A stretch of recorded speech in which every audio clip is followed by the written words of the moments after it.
Good afternoon, everyone, and welcome to this special 10th edition of the Blank Canvas webinar, proudly hosted by Vascan in partnership with ArtReport Africa. My name is Folabomi Amo, and I'll be your host and moderator for today.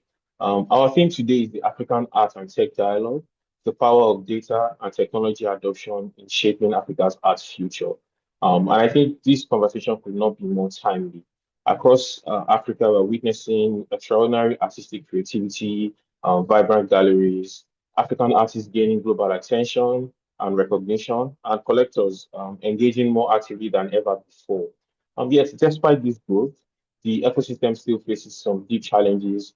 Too many businesses rely on manual records, fragmented spreadsheets, limited online visibility, and some might even say in some parts, we won't call them out, but a fear of the technology, and that results in lost opportunities, undocumented legacies, and an industry struggling to present itself with the same confidence as its global peers. So that's why today's conversation matters. Technology and data are no longer optional. They are the backbone of sustainability, preservation, and growth. Data answers the critical questions: what artworks exist, who owns them, how do we track the provenance and the value. The technology provides the tools to make that data secure, visible, and impactful on a global scale. So through this partnership with ArtReport Africa, we are spotlighting not just the challenges, but also the opportunities, how African art can leverage digital tools to tell its stories, protect its legacies, and build the infrastructure for the next decade. So on the call with me, I have an amazing array of speakers. I think this is the first time we'll be having three speakers on the call, so I'm very excited for this one. I'll start from Sunshine Alaibe. She's the founder of ArtReport Africa and our graceful partners for this wonderful webinar. And then she's also the founder of WAMA Africa, the Women's Empowerment Network. She's also the director of Lagos Gallery Weekend. So we're going to learn a lot from her today. Also on the call, I have Mr. Waduud, a cross-disciplinary artist from Lagos and the founder of the Quest 100, a platform amplifying conversations on art and design. And lastly, and by no means the least, I have Roli Oshemaye, a Nigerian writer, critic, curator, and cultural producer whose work explores the intersections of art, community, memory, and art form. She's the program director at Angels and Muse. So, speakers, please welcome. I hope I did you guys justice. Thank you. Yes, you did. All right. Thank you very much then. So I think we'll just get right into it. So I think the order will be going just the way the flyer goes. We'll be going in Sunshine, Mr. Waduud, and Roli. And then I'll be throwing questions to all the speakers for them to answer. So when one speaker is done, the next speaker can just pick up the baton. So, for the first question, when you hear data and technology adoption in the African arts world, what's the first thought or feeling you have and why? It's me, right? I have to answer this question. Yes, it's you. Okay. Well, thanks, guys, for having me on. And as we are partners for this talk, it seems very apt. Funny enough, when I hear AI, data, technology, I think of iRobot, the movie with Will Smith, because I'm like, robots domination. I'm thinking, end of our civilization as we know it. But it always makes me laugh when I think of that. But in a more serious note, when I think of data technology, I always think of access and I think of urgency. On one end, there's a real sense that data and technology can unlock so much for African art. And I guess as the founder of ArtReport Africa, we work at the intersection of documentation and digital infrastructure for African art. And so every day we see what's at stake, because when you think of data and tech, you're not just thinking of NFTs and all these cute dashboards. You're thinking of heritage preservation. You're thinking of ownership of our narratives and visibilities for artists across board, right? You're thinking of visibility in our nation. You're thinking of visibility globally, and even economic sustainability as well. So right now, I think that there is there is a real gap between what we create, the vibrancy of what we create, and the infrastructure that is needed to support that. And so, yeah, we may be producing all this incredible work, but we don't have any data that says or that proves that it is valuable, that protects it, and that takes it beyond our borders. So, in one sense, yes, there's access, but in another, I believe that there is this urgency because we really cannot afford to keep losing all our data and all the information about our heritage and about the things that we're creating. So, yeah, I think when I do think of tech, I think of AI, I'm thinking, yes, iRobots, JK. I think of that, I think of access, and I think of urgency. Yeah.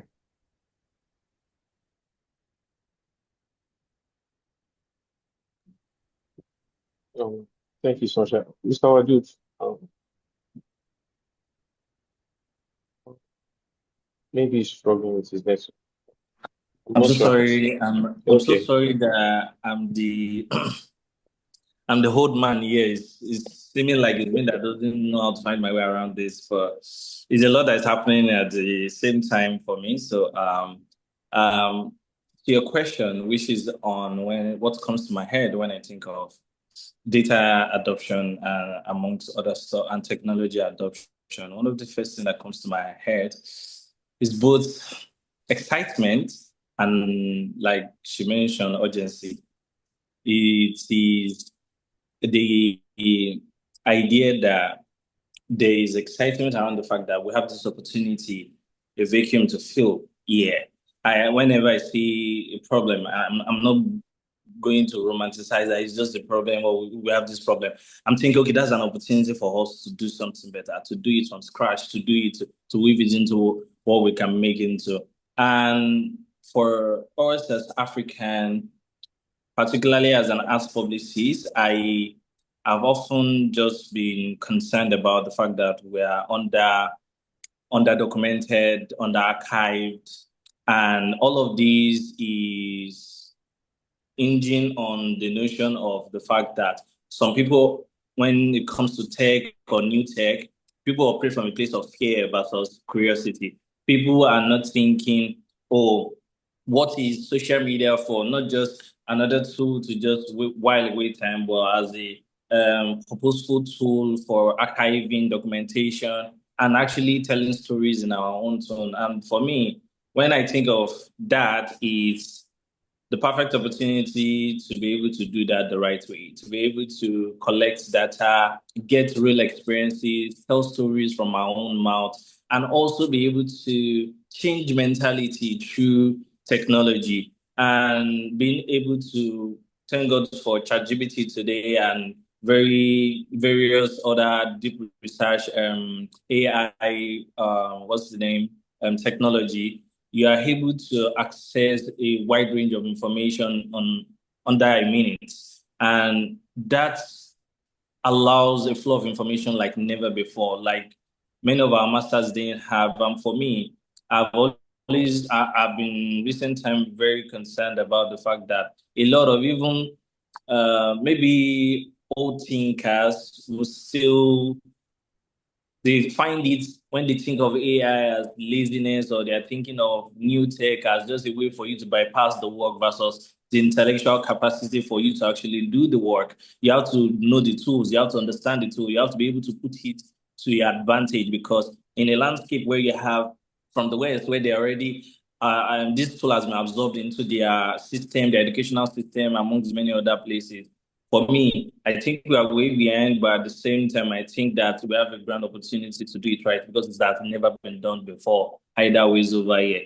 And we have the opportunity to tell it right, to document the right way, and to be able to get this data in real time from Google Forms to AI to tech. All of these things are all a means to an end. They're all tools. And for me, when I think about it, all I'm just thinking is we need to stop operating from a place of fear and actually start operating from a place of curiosity.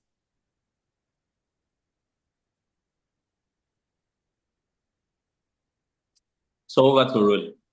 Okay. So when I think of the African art space and tech, I think of possibilities. I think of progressiveness. I mean, if we are to examine other sectors, right? We can all see the impact and the necessity for technology in those spaces. And I don't see why the African art ecosystem should be different, right? And like Sunshine and Mr. Waduud have mentioned, there is the need for it. There's a role it plays. I mean, before joining Angels and Muse, I was editor for TSA Art Magazine. We had a long run for 8 years before we had to shut down. But in as much as we shut down, the website is still running and is running as an archive for as proof for all the artists and work and reviews and everything that we've documented in the past. I mean, if you're looking for important conversations on African art over the last 8 years, I can guarantee that you find that on the side. That is because we have adopted technology. However, while we're all excited about the possibilities about tech, I understand the reason for fear, and I'm not going to underplay that or undermine that from my own point of view. I mean, especially in the face of AI, this is not just about laziness or short. Of course, there's a conversation about the shortcut of it, but that is not even the concern. It's the if those of us using it have the sensibilities to verify. You understand? Before long, I think we're going to be having issues of what is fact and what isn't. Like we are in a time where we are having conversation and somebody say, "Oh, but I asked ChatGPT. ChatGPT said this." I'm like, "Are we serious right now? Is ChatGPT going to?" So I know this came from a place of, oh, but I Googled and this is what came out. But the thing with Google is that when you Google, it brings out a lot of results and you're able to sift through that and allows personal interrogation for you to arrive at a fact or a truth. Unlike ChatGPT, you just throw and whatever it gives you. And sometimes you have to fact check what, a lot of times, you also have to fact check what generative AI presents to you. But that's notwithstanding, is technology important? Yes. Do we need to adopt it? Yes. Like Sunshine said, for archiving, documenting. Again, another thing I see tech doing is decentralizing power. For the longest time, there's been this, I'm sure, not just in the African art space, I'm really sure in the global art space, there's been this whole talk or idea of gatekeeping, who allows an artist to grow, who allows an artist to show where, and even to be presented where. But with the use of technology, with tools such as social media, website, I mean, just by the mere fact that artists can present their works by themselves to a new a different kind of audience from the gallerists, give them a sense of power, right? Collectors can find new voices, new artistic expressions outside of gallerists in between. Now, I'm not saying that the role of gallerists are redundant. I mean, there's that role that people cannot fill, but in the absence of, let's even say the galleries can't meet all the demands, the good galleries can't meet up with the demand of the vast number of artists. Does that mean that every artist will have to go hungry or would lack opportunities for discovery? No, that is an example of what tech could do. And that is why I said, for me, I see possibilities. Yeah. Yeah, thank you very much to all the speakers for setting the table so well. So Sunshine talked about how the importance of that digital record is essential. Mr. Wadid also mentioned on how using technology does not mean laziness; it's a tool. And then Roli also mentioned on why um, technology helps to decentralize power. It gives everybody access. So to segue a bit from that and to go to my next question. So now that we've talked about all of this, where do you see the biggest gaps in data for the African art ecosystem, and how can technology address them? So Sunshine, I'll come to you first again. Um, this question is interesting. I think where I sit, I think the two biggest, but I will also pick up from one thing that Roli said after. But the two biggest thing I think is provenance and pricing. Right now, a lot of our history, again, as I've said, is not digitally cataloged. And as we know in Nigeria, we talk about things, talk about traditions, we pass it down by orally. And even when we put out information on our newspapers or even magazines, within 10 years, that information has been skewed or nobody really talks about it anymore. But what I'm trying to say is that we still don't have a centralized or even networked way of tracking the journey of African artwork or artwork, let's just say from Nigeria. So from the artist studio to the gallery to the collector's home to whether it's an auction house, whether it's an institution, at some point that information is mismatched. We don't hear from it anymore. And sometimes it's even privately, punched through the private system of that institution or the artist's log. And even then, sometimes it's been tampered with. That really has huge implications on the value of the work. And even when we start talking about reparations, that conversation itself, to even start talking about it, it's completely different. But without data, we can't assert our ownership or our heritage. And then when it comes to pricing, and when I was working in the commercial space, it's a completely different black hole because most sales records for African artists and even galleries are privately owned. Sometimes people don't want to share that information because for fear that they have undervalued their work or overpriced it. And then what happens when new artists want to come into the market? There's no benchmark for how they price their work, right? And this is where I even wanted to talk about what Roli said about decentralizing power, in that if we're going to decentralize power, it's great for access, but then people can then do whatever they want if there's no railing to stop people from doing, do you know what I mean? And so technology, for me, technology can help if it's done with intention, right? So we can create platforms that aren't just showcasing art, but they're capturing real-time data. Stuff like Vascan, CRMs for galleries. And we know about ArtLogic and it creating like easy systems for galleries and businesses to run their operations and their sales. I think we can even look into blockchains and decentralized provenance ledgers. I know that a company called Assure, I think it's ATSUR, Assure. Yeah, they currently are doing that and they're working with the government in one way. We are in one way or another trying to provide information for people to be empowered. But yeah, if you can do things like that where you're creating streamlined platforms, and there's so many that can be created for this purpose. It's not just one or two. I mean, you have them abroad, you have Artsy, you have Sotheby's, you have ArtNet, you have Mutual Art, artprice.com. You have so many things that are for particular parts of the industry that help for these particular areas that I've mentioned to be fixed. So for me, yeah, pricing and provenance are huge gaps that I think technology can help to fix. All right. So honestly, I can't agree more with everything Sunshine said, particularly because let me see if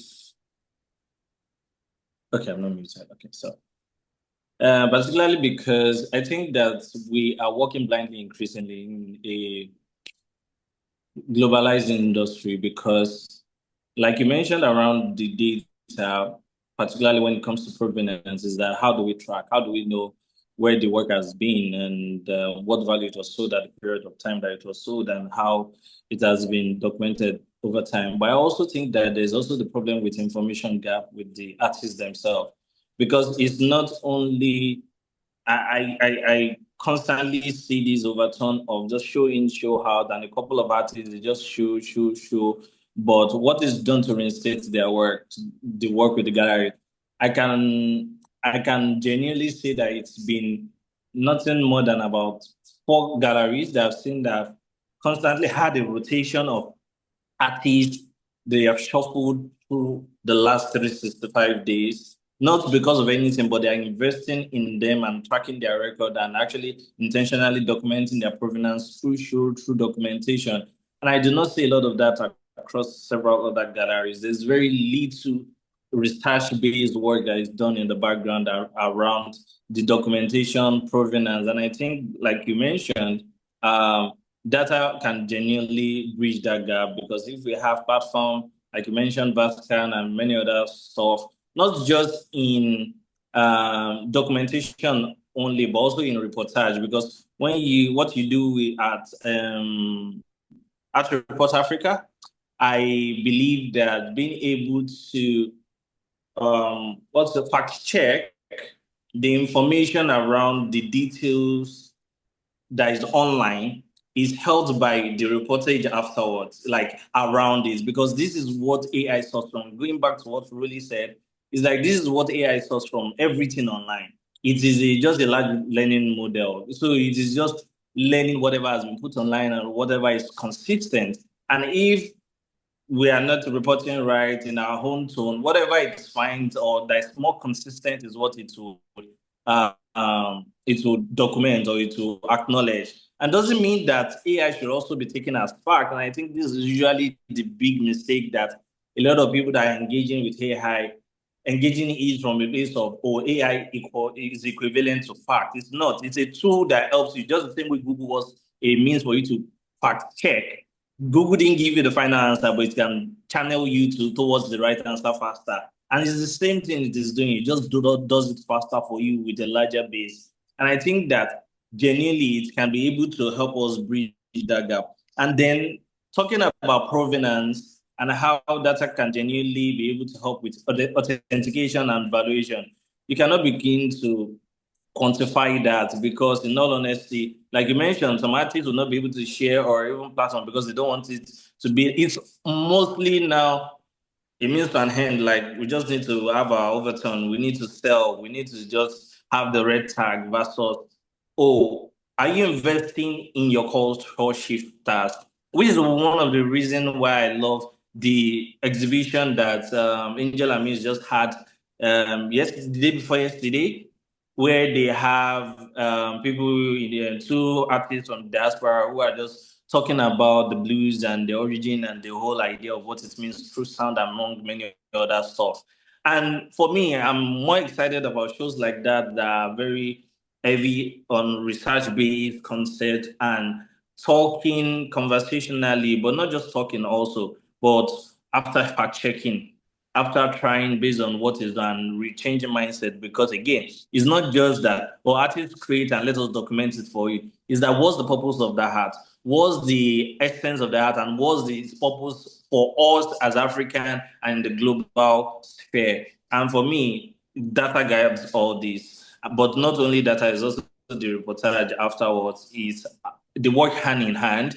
And I think that the volume of right sources helps the data to be right, because we have social media, but how many galleries actually invest in quality documentation of their shows? Not just people that visited and pictures from the show, but like feedback from their audience, like feedback from their guests that came and what they feel, what it changed for them, what it meant for them.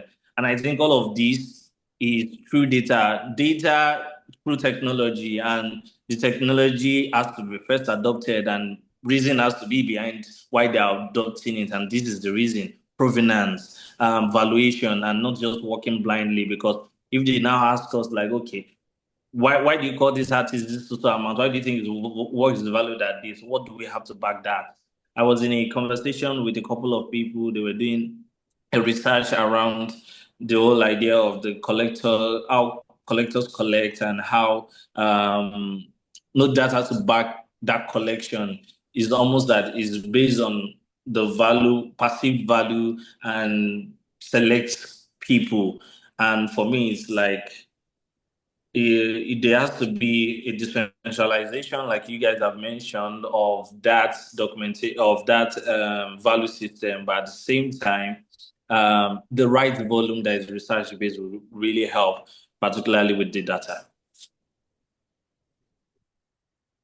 Okay, thank you. I think I'll just come in right away. I think the biggest gap So generally speaking, in terms of tech, I think the biggest gap is transparency, which is still built on what Sunshine and Dr. Waduud has said. There is need for I'm not a doctor. Hey, Mr. Mr. Waduud, Waduud. sorry, Mr. Waduud. We'll get there. We'll get there.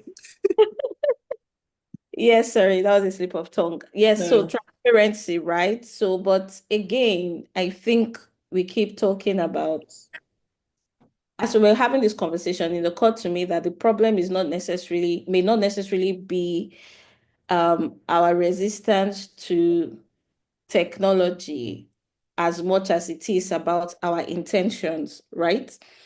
Because some of these things, like, so we for instance, we feel the need, we know what the implication is from trekking from point A to point B. Okay. Nobody will beg you before you buy a car as soon as you can afford one, right? Or nobody will beg you to get on a bus so long as you can get on a bus. So it's in the same way, because again, we talk about documentation, archiving. Who are we leaving this to? If there's no art report, if there's no TSA art magazine, if there's, like, we know there is, in fact, there is a lack of enough reporting platforms, documentation platforms. Who are we leaving this to? Case in point, I mean, we have Black Orpheus, which was recently digitized and made accessible. That's another example of how um, technology can help or meet a need in the art space that was recently digitized. But the thing is, at first it was documented, right? Before it was found and being made available more than how many years later? I mean, that was in the 60s, if I remember correctly, in the 50s or 60s. And there are documentations of Benewonwu writing, Okeke, all of them, they did their own level of documentation. How are artists writing about their work, right? So again, there's still the conversation about leaving it to who. The artists themselves see the importance in documenting, even if you're just writing in your notebook and you're not able to type. The minute there is an opportunity for digitization, somebody can come and, oh, Sunshine, so I have this, I've been documenting my process over the years, I have a 10-year. So Sunshine will be excited, oh my gosh, we could produce this from this, you know. Platforms like Angels and Muse that is interested in research, thought experimentation, even just to know what you were thinking at certain point in time can help someone make reference or allusions, you know. I mean, Google will not know everything. Um, ChatGPT will not know everything, but historians may be able to make connections, and that can only happen when we document. Now, I've said this, that it's more from a place of intent than tech, but now moving forward, because the conversation is on technology, right? Again, I'm going to speak on experience. When we're working in TSA, we would like to, I mean, if fair comes to an end, we like to just talk about, okay, what works do you understand what works got more attention, what sold for more? I mean, these are things that happen. You see it, like you said, it's on Etsy, it's everywhere, it's on Freeze, there's a Freeze report. But here, hello, we are just here second guessing. Oh, when we went to ArtX, this person's stand got the most attendance. There was no, come on, this is. I would say about ArtX that they do it internally. They do not give it out, but they actually have the capacity to give us information. Okay, so who will we ask? We know they do it internally. It's important to them. It's for their need, but we're talking of public information and transparency. So if that information is, I'm not saying they are, please. I'm just saying if that information is, let's say, tampered with, for instance, or there's no third-party verification model for these things, who do we ask? Because whether we like to admit it or not, these fairs, residencies, these opportunities are what influence or contributes to the value of an artist's work, right? So again, because let's even assume the platform is there. That's why it's difficult for me to just say transparency or these are the things it can meet. If the artist is not willing to share, if the gallerists are not willing to share, if cultural producers are not willing to share, if curators are not willing to share, because where are this information going to go? Like now, there's a space for it. There's ArtReport Africa, for instance. There's Vascan, for instance. If people are not willing to. I mean, I've worked on several platforms that, for instance, an artist will say, oh, can they hide my pricing? I don't want to reveal my pricing. Yeah. So if they don't want to share, what exactly are we sharing? So I think it's worth it for us to think about while we are championing the importance or making a case for the importance of data, of progressiveness. Honestly, I think it's not because we are afraid of it. I think it's more from a place of intent. But yes, with AI, I agree that there's the fear of it. But I mean in terms of, because look at it, many years ago, we would have said, oh, nobody will be open to e-commerce, but that is happening. In fact, we find that even galleries, independent artists, they get on Sachi, they are selling their works and cashing out and facing their front, but nobody even notices, you know. So again, while we think about the importance of data, of technology in transparency, in addressing some of these challenges, I think we should also think of intent, because that is where we need a mindset shift. And I think all of this also still comes from a place of fear. What are we afraid of for not wanting to share? Are we afraid that we'll be undervalued? But yes, even if that is the case, that, oh, it means that they will know that our work is underpriced, or they will feel like our work is overpriced.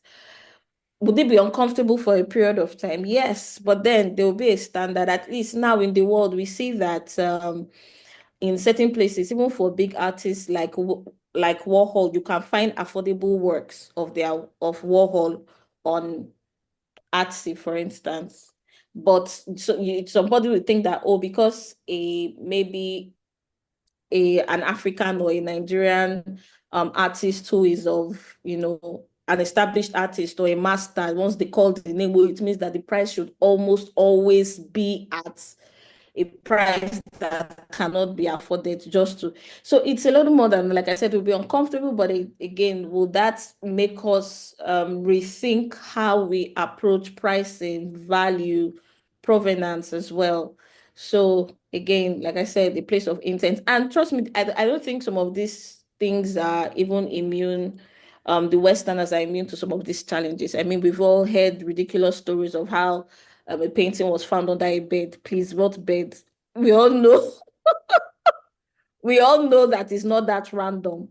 But at least they care enough to know that they have to sell us a story. So even if you are selling us a story, because you understand that provenance is important. Now, we are not saying everybody must give us your 100% truth, but understand that these are process systems that are put in place to just ensure standards, basically, and again, transparency as much as we can allow. Thank you. Yeah, thank you very much.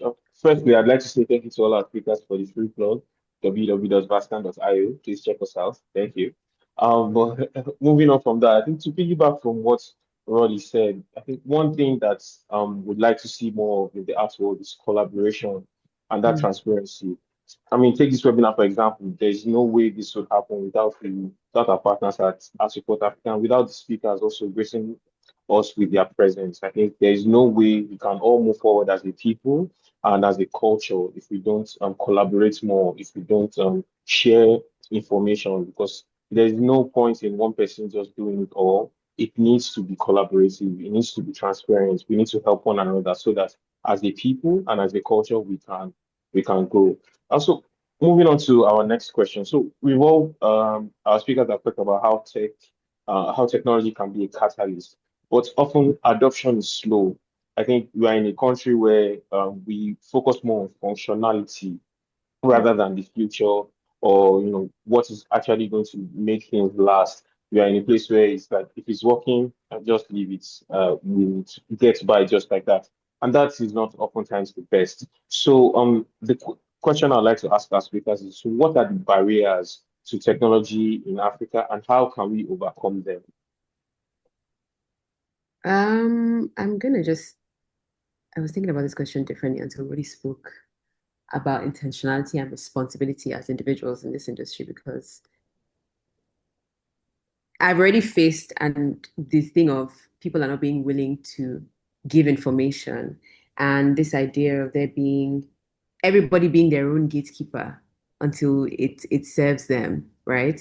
And so it's that, oh, I have this information.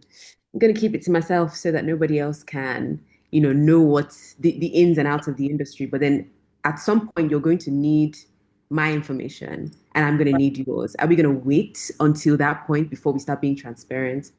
And so I think there's this thing, and I think it comes, I'm talking Nigeria perspective, particularly because it comes from this, we have this issue with trust. We don't know how to trust each other with our information. I'm very transparent. I don't care because at the end of the day, I need information to thrive. And so if I can give you anything, by all means, even if you take it and you run with it, no problem. So far as we are in the business of sharing and collaborating. I don't know whether our governments, I mean, they're quite anything to do with government is just porous. It's just higgy haga. So even to ask our government to enforce rules for us to adopt certain things for our systems to thrive or our systems to move forward, that may be a problem. I don't know if it's individual states that have to do it or whatever, but I don't even know if there's a board for the art, like an unconventional or just like a self-proclaimed board that can say this is what we need to do. It's going to have the major stakeholders across the fair, gallery, artist, like bracket, and then you can now take information from them or take resources from them. But yeah, the issue with this adopting tech is because we don't want to be transparent with what we have. And at one point, people will say, "Oh, it's because we don't have full lights, or we don't have power, or digital illiteracy or literacy or whatever." But honestly, that's not the case. We all have phones. We all can figure out how to how to use our phone to get at whatever we need. So the reason you're not telling us all the information you have or adopting technologies because you don't want to move forward. It's the same thing with is it how what is it? There's a particular thing that we have one department of something that only has everything written down. I can't remember something political. Anyway, in this case, in politics, everything that we have is written on paper. So to get it to, in fact, no, it's NYSC. There we go. NYSC, all our documents are on paper. When you go to the secretariat, everything is on paper. They have to sign out. Nothing is digitized because they want to keep you bound forever. And if everything is digitized, that means half people don't have to have businesses or they don't have to have jobs, which means they don't have opportunities to collect money. And in this case, we can simplify our processes by putting everything online. Artists can become much more advanced or can have much more access if they just give more information to the stakeholders that need them. And yeah, I think mistrust really is our biggest problem. If we can trust each other, we can move forward. All this, Nigeria we are literally at the precipice of destruction, if you ask me, because we're not doing anything about building systems well. Every foundation is corrupt. Every foundation has some sort of little itty bitty, what's it called when you put into wood? Your termites that's just going to keep biting through until the whole thing collapses. And I'm hoping that at some point, I don't even know if it's the people that are at the top can build those systems for us to thrive, or it's just everybody that's in every stage start to take ownership. And Roli, I'll pass this question to you when it comes back to you about talking, because I feel a lot of things that I do, I always like bringing people together for conversations to be had so that we can maybe find a solution together and then build those systems. But I don't know whether we're talking too much. I don't know whether as an industry, we're just saying so much, saying that we will do and then not. And I feel like, is it that we should talk with intention? We should talk and give people a time limit to create something. I don't know, but I mean, I guess I'll give this question to you after Mr. Waduud, Dr. Waduud speaks. You become a doctor by force, so Mr. Waduud. Don't worry, Really have. I claim it. All right. So honestly, it's been so interesting to be able to hear Roli and Sunshine speak about this, and they just eat the issues on the spot. And one of the things I want to mention that Roli talked about is the idea of trust. You see, even with artists, there is the concern with trust. Not to talk about the collectors and themselves. I went to a gallery once before that the gallery manager was telling me that the collector, because they have already bought it, they don't want it to be shown online. So they're trying to avoid anybody taking picture with it and all of that. And I just have reimagined how many times I've seen Basquiat's popular work, like in picture. I've not seen this thing in person, but I recognize them. Why? Because there's a surplus over the decades amplification of their work through various media. You can be watching a movie and they are referencing a Van Gogh. They can be just watching something that's not related to art and something is related to the life of Pollock and how he was a drunkard. And I just think about that. If all of this narrative was not shared in the first place, you would not know what is right and what is wrong when somebody is just also bullshitting other people. One of the things that you mentioned about the the trust part, I remember thinking that at the end of the day, this thing boils down to money because whatever the solution is going to be for this data gap or this infrastructure, this challenge we're having when it comes to being able to document right, it's cost money.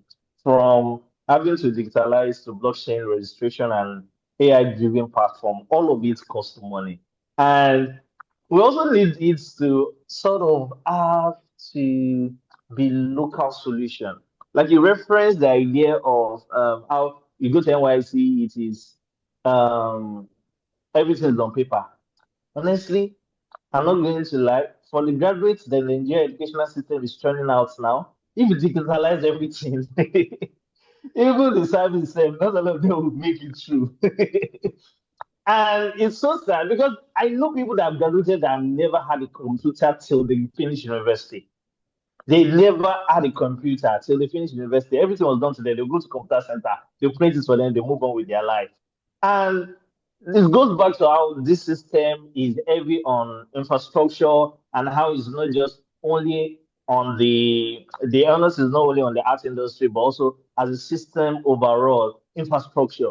We need infrastructure that has to be in place that are reliable, constant power supply and access. Because if it's also not mobile friendly. Yes, I just talked about the fact that some people never had a system throughout school. Some people have the mobile phone. Most university students have a mobile phone, but platforms, if you don't have a proper system, the website is probably going to be loading on your phone like a million times over. Why? Is because whoever is maybe the website, whoever is loading it or however is run is not strong enough, or the platform or the galleries are not paying a significant amount to be able to protect their data online or even share it, which goes back to the place of trust. Because if they feel like they cannot protect it, they don't want to share. Like you mentioned with the Artex Lagos, they're doing it internally, not because of anything, but because they don't want their data to be compromised. They don't want the information they are using to work and stay ahead in the industry to be compromised by simply put it online, other than what is expected. Okay, the dates of their shows, the details of the shows, and the program of the events. I think there should be so much more data than that for the leading athlete in Nigeria. But again, for the work they've done a lot of brilliant work that I believe they are still on. But I do not think it's just one person. There's the place of also orientation, like with the artists, there has to be a change of mindset. A lot of people buy Ferrari today, buy Rolls Royce, not simply from a place of affordability, but also what it means. You cannot afford to buy a Ferrari if you've never had one referral or they've checked. They are the one that choose whether you qualify to own a Ferrari. Say a Rolls Royce, you don't get to see it advertised or a shortlet you go. It's sold when there's a flight sale, when they are selling private jets and all of that. That's where they do their adverts. And you look at the exclusivity of it. It's because this thing is cool. There's an exclusivity that makes people value these things. Now you need to make collection not just from a place of this thing is a store of asset for you or a store of money for you for the future, but also that it is cool because you're a culture, you are a connoisseur of culture, you are a custodian of culture. You are collecting not simply to just convert your money or store your money. You're also collecting as a restatement of our history, as a restatement of changes that evolve and how our ecosystem evolves. Because whatever we do in the art world, the art we create, the conversation we have is always beyond the art world. We are not in the art world to talk about, oh, art. We are in the art world to talk about what is happening in the world. And for me, is that the solution, if we can overcome the issue of trust, and the only way we can overcome it is by creating local-based solutions that will be able to help us protect our data, feel like we're on the right track, like you mentioned. If we cannot be uncomfortable for a minute, just instead of feeling like we're charging less, because we have the entire spectrum. We have artists that are at global price level, and we have artists that are local, and their the cost of their work is still not so expensive, and that's all right. We have artists across board, and the most important thing is those infrastructure that has to be now put in place, and protection for those infrastructure, which goes back to money, because again, so we talk about collaboration, but who will bear the cost? Like just on social media, just for people to collaborate to create content. Somebody is thinking about where's the apartments we are going to create. Somebody is thinking who is going to edit. All of this, the cost is going to always be on somebody. And this is beyond just simply curating content. This is an artwork has to be created. It has to move from the studio to the gallery, from the gallery to the collector's house, online, documentation, reports. So collaboration, yes, but there has to be a change in mindset, like you said about the conversation. Like, do we keep talking? Yes, we have to keep talking, but we have to talk in the capacity of our why.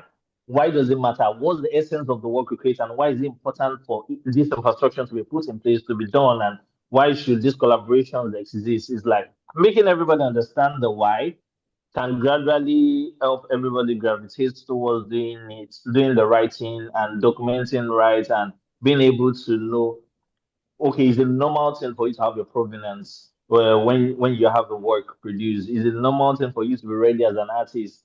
What's the tutelage even for the artist beyond going to the having the show? Before you get to the point where you get the opportunity for a show, who is guiding you? I remember that I started this journey as sharing about art and other artists because I just realized I grew up in an industry that was just everybody just kept to themselves and nobody saying anything. And me, I would have tried this, I would do that. Oh God, I just wasted money, wasted time. I shouldn't have done that. So as I failed forward, I kept sharing my failures so that people can overcome them and see what they can put in place. And when it comes to content, I make a video yesterday about how to spice up your CV because artists are concerned about, oh, what do I put in my CV if I've never had a show before? And I'm thinking, that was last year. I have to share the video again this year because who has the patience to go down my page to go and look for what content I made last year?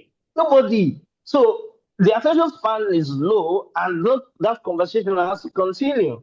But again, boils down to the why. Is it continuous progression that has to continue happening in the ecosystem? People have to, mindset have to continue changing. You have to continue documenting who your brilliant minds are, what the brilliant works are, and the why. Because again, the works that we create in the art world and beyond the art world, they are about the world. So we just need to make the world understand the why and why it's cool. Okay. I think regarding barriers, I think that I'm sure, I mean, Sunshine and Mr. Waduud have touched on the primary thing, mistrust. And I have come to learn, I use the word learn over the years in the art space that we cannot afford to be overly idealistic about these things. I say this because I used to be an idealist, and then as you navigate your way in the world, and this is not just peculiar to the art space, you realize that the world doesn't work on idealism. So I hear you when you say our why and everything, but I think that trying to be interest specific to each of the sector, if that makes sense. So why are these people not sharing information? What is their concern, right? So is there a way, first of all, is there a way the what is at stake can be communicated to all parties in a way they see their interests threatened? Because regardless of how we see these things, in the long run, there's nobody that is benefiting, right? There can be a temporary sense of victory. Oh, nobody knows what I'm earning. Nobody knows. But then in 50 years, do they remember that you created work? Do they remember that you exist? I mean, I'm sure in case in point, I'm sure in Benewonwo and Uche Okeke's era, there was many artists whose name we do not know today. So could that be the case for you? And if you're coming from a time that they seemed more in touch with their environment, in touch with their person, in touch with their art, more in touch with their sense of being and shared or collective identity. How about now? How about tomorrow when we have become a more individualistic? It means that nobody's gonna remember anything. So is there a way to communicate what's at stake to all the parties that are involved, to artists, to the gallerists, to again, and sometimes we might never get to that point where we all get to that consciousness, which is why I liked the idea that Sunshine talked about, would there be a party, a body that could say, this is what, okay, everybody from different sectors come and have a seat at this table, let's talk, what do we want to do?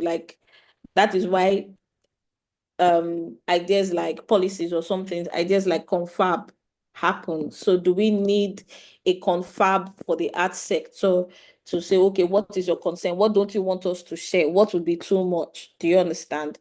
Okay, because this is what is at stake here. And I think that has to be, so again, it has to be really tailored and locally specific in the way that until that is addressed, I don't think anybody will be forthcoming enough to share information that would encourage transparency. Like I said, I don't believe everywhere in the world or anywhere in the world has 100% transparency. But we are talking in a situation where I don't even think there's even a 20% transparency in our part of the world. But at least in other parts of the world, they can say, okay, there's a 50% transparency, there's a 60% transparency, So there's that again. So I also don't think, I hear you when you say money, I hear you when we have literacy concerns.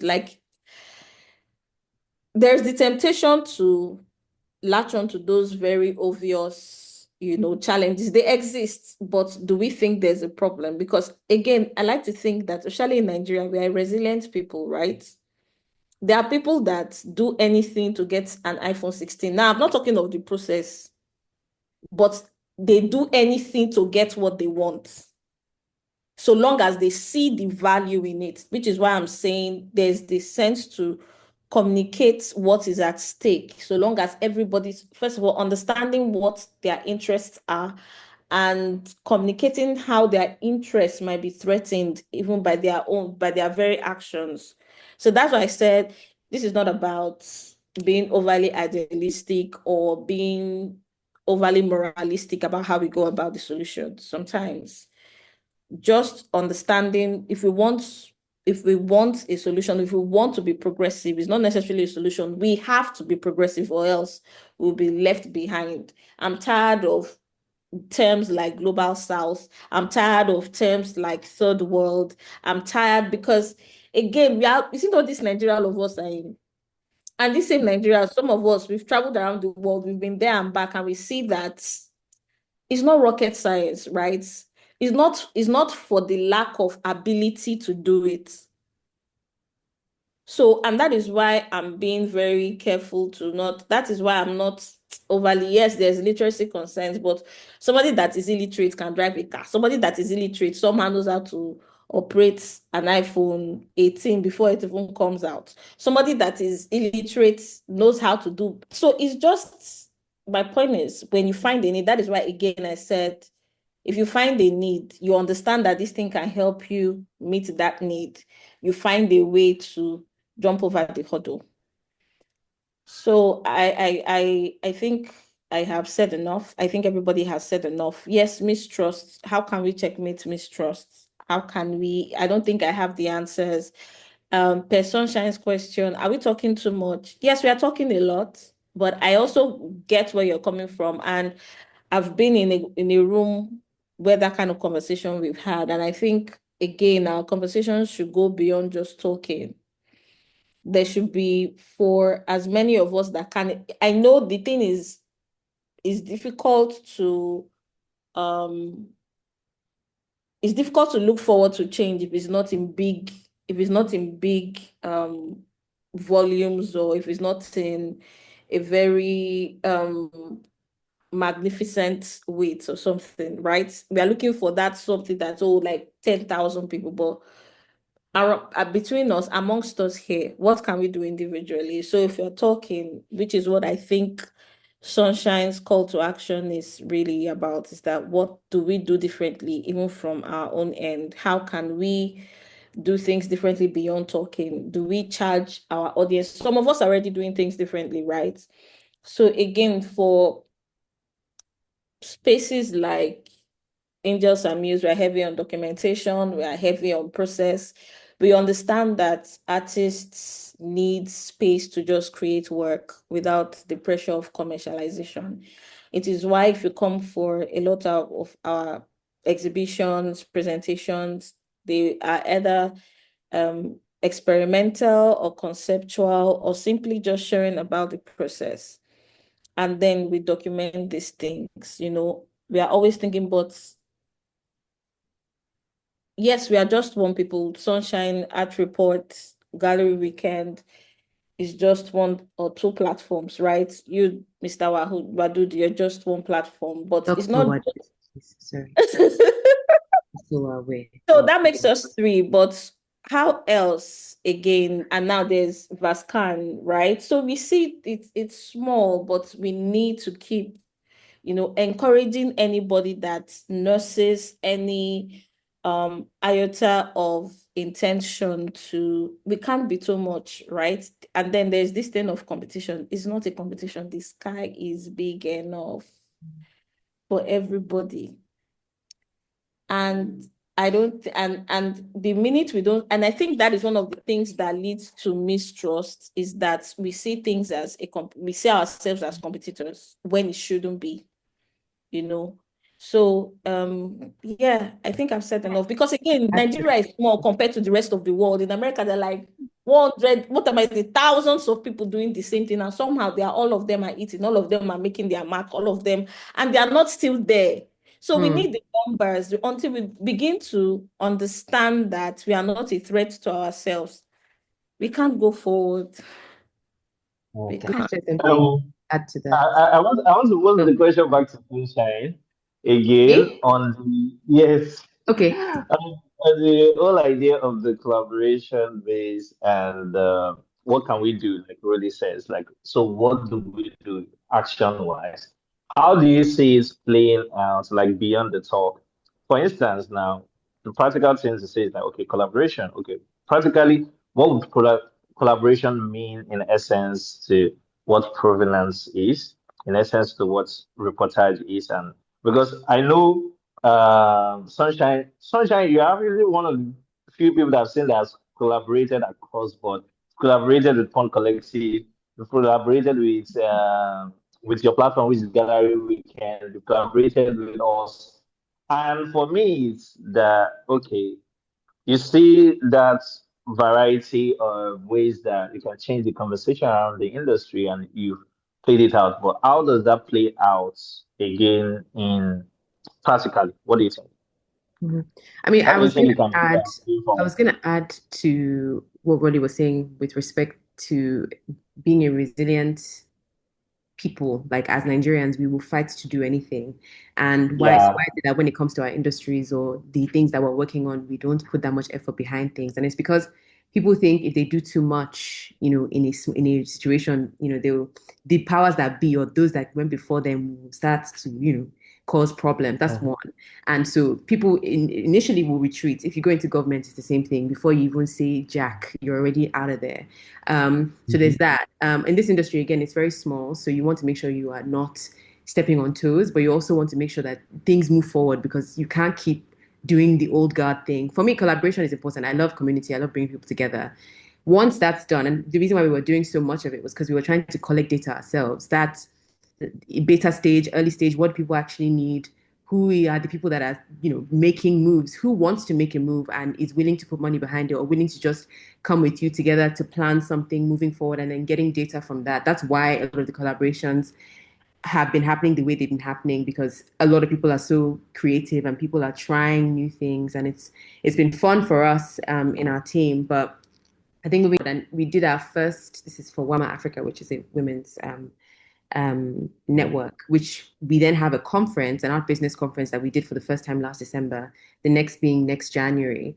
The focus on it with the team is that when we are to call people to the stage, there is also a call to action. There's a responsibility that they have in putting whatever they say to action. And it's that, okay, you said that you're a policymaker, and we've spoken about, creating an initiative for emerging artists or artists that are coming out, or people that are aspiring artists coming out of university. Okay, you have 2 months to do this. We're going to sign something before you even step on the stage so that we can do that. So we're currently working to see who can put action to their words. That's what we're trying to do now, because we've gone through the process of, we're talking. We've talked for Jesus. What can we do next that makes sure people can actually come to it and be rest assured that whatever we say we will do. And last time we didn't enforce it because it was also the first time. A lot of things were going on, things were happening that were just out of our control. But outside of what we had spoken about, people created small communities. There was a gallerist, a gallery collective that was created. There was a student collective that was created, all of which ran independently, and I'm hoping still run now. I know the gallerist one is still running. But I think even to the point of just people saying, yes, okay, I will take ownership of this thing and I'm going to do it in my little ecosystem. I know that there's a foundation called Anyen Iyak, who is owned by Chris Udo, and he does an arts and culture summit in Akwa Ibom, I believe. And he was also part of the people that spoke at our first summit conference last year. And he has a community that he speaks to. He has his own, it's almost like, I wouldn't even call it's a following that people trust in his ability to enact change, and he's doing it in his own way. And I believe everybody has that capacity.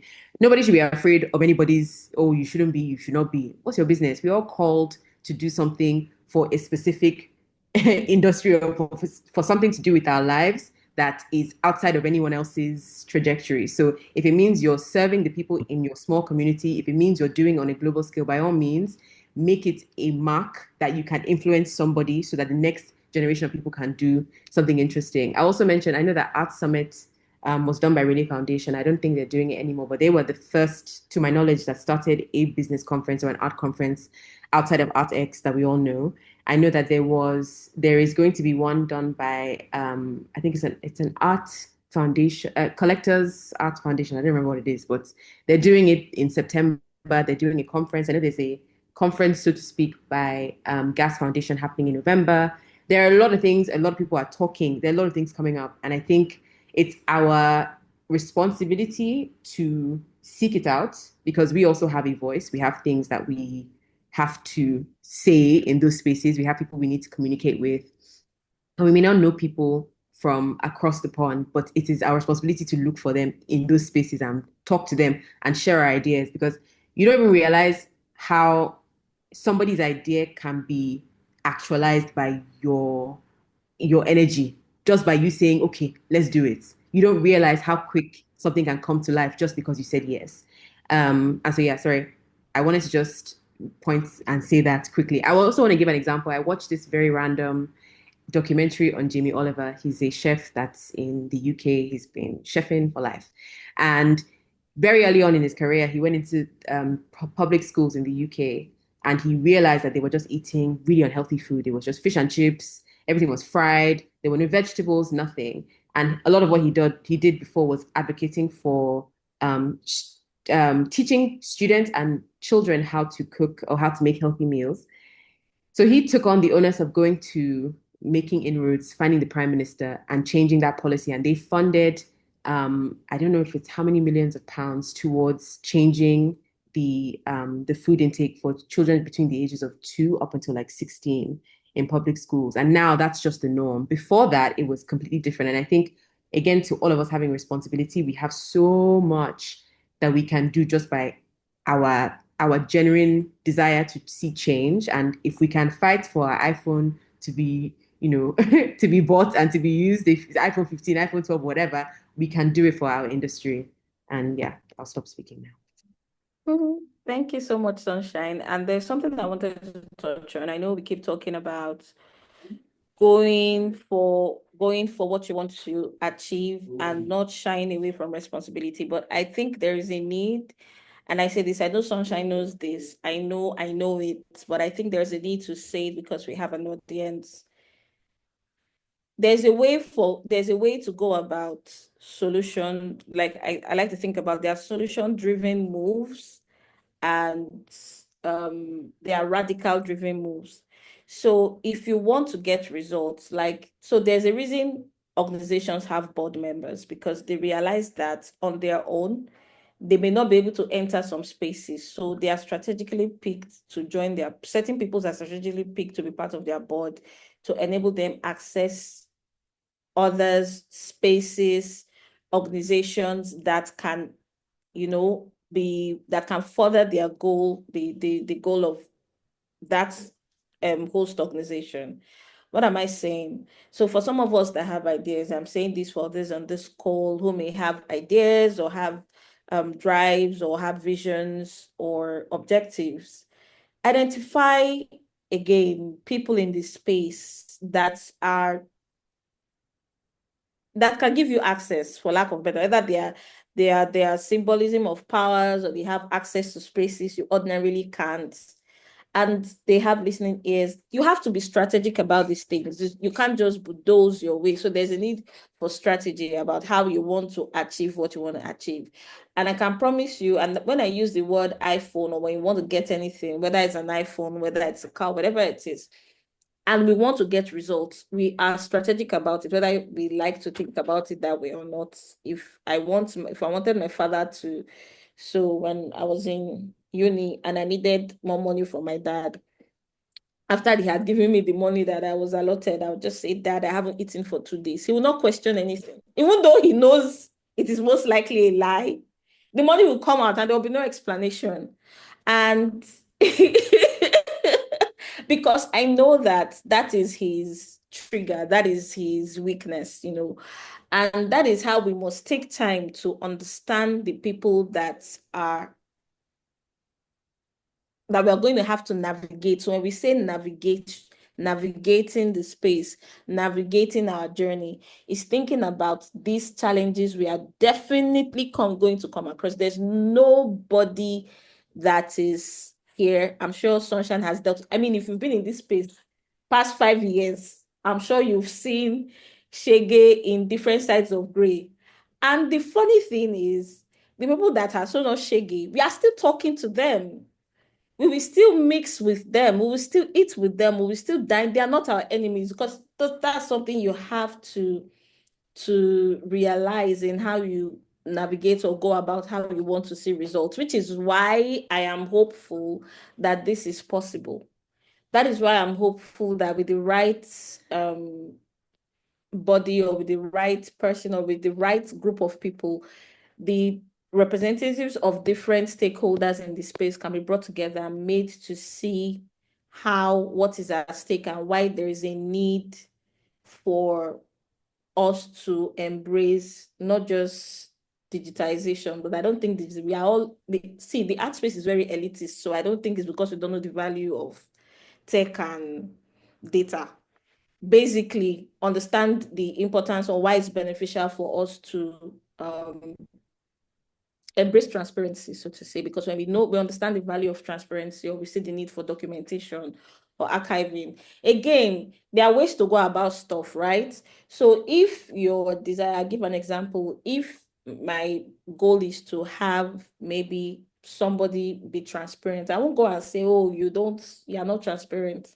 I would say there is a need to document your stuff by the time you play or you put forward the idea of documentation and they see the need for documentation, by extension, it would compel a level of transparency. So when I talk about being strategic, that's another way. That's one of such examples that I can give. Your means to an end doesn't have to always be direct. You have to be tactical. You have to go whatever your tactic will be, whether going through people, whether rethinking how you want to present the idea so that you don't offend unnecessarily, or the offend now is not that you're surrendering to gatekeeping. It's like I said, is such that you are being solution driven as opposed to being just a radical voice. So you have to decide what it is you want to be. Oh, and please, there's a need for the radical voice. So there's a need for somebody. If you want to be a radical, there is a need. Ologbe does that with his full chest, and he has been setting fire to the art space until tomorrow. So there's also that space. Don't get me wrong. I'm not saying there's anything wrong with radicalism. I'm just saying be intentional, be conscious of what it is you want. Don't be radical when you intended to be solution driven. You will get what you want. That's my point. All right, then. Thank you to our speakers for the wonderful exchange. I was just sitting back and enjoying the conversation. So to switch gears a bit, okay, yes, a reminder: if you have questions, please do drop them in the chat. We only have two more questions for our speakers before we now entertain some questions. So to switch gears a bit, I'd like our speaker to share an example, local or global, where data or technology created a breakthrough for the art world, and what can we learn from it? I remember for me, growing up when I was um, a younger man, not that I'm not young anymore, I'm just saying, but when I was younger, it was very fascinating to see art options on the Christie's YouTube channel or Sotheby's YouTube channel where you could live stream options. And if you watch any one of those options, you can see that people are phoning in to take part in those options. Most of the people bidding are not in the room.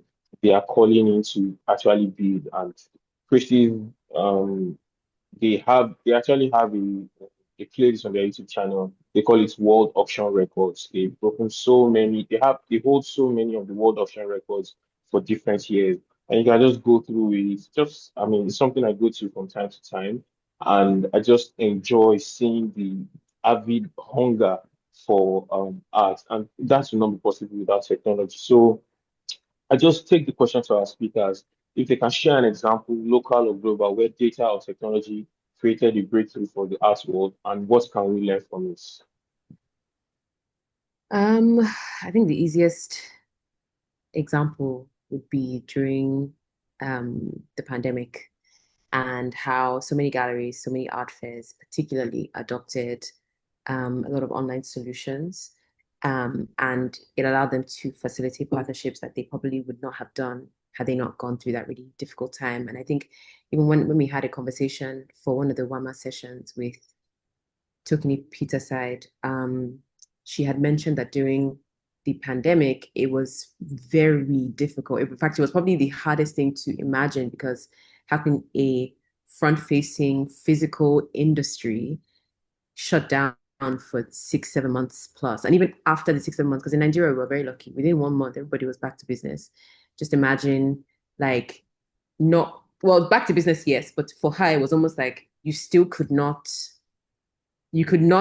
internationally say that you're going to host a fair when everybody else had closed. So just for optics as well, it just wasn't one of those things that was possible, especially that first year. So I think for us in Nigeria, just to get a better sense of what that was like, they were able to speak to Artsy, and everything that they showed was online. All the artists, all the gallerists, all the special projects in an interesting way were all through the Artsy platform.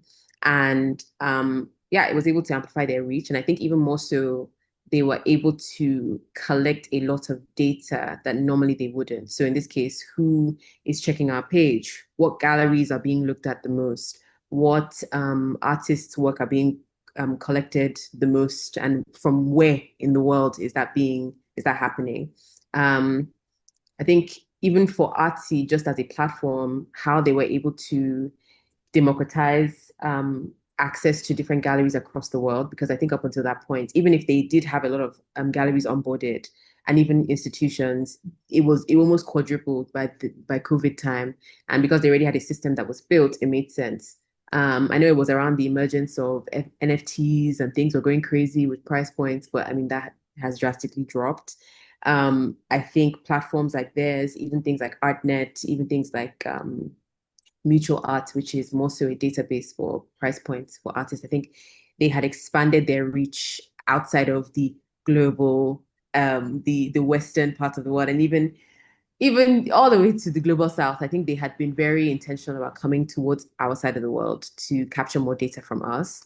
But it was mainly auction sales, it was mainly fair sales. And if some artists were able to upload some of their price points, they were able to maybe even verify a few from the public records of sales that they had already uploaded onto the platforms. But I think even from a data perspective from us, as I mentioned before, in ArtReport Africa, and even I can imagine for TSA as well when it was running, and even now as an archive, that we're experimenting with microdata collection. So all the interviews that we did, all the archival tracking, real-time surveys that we even do with some gallerists across the African continent, mainly South Africa, to be honest.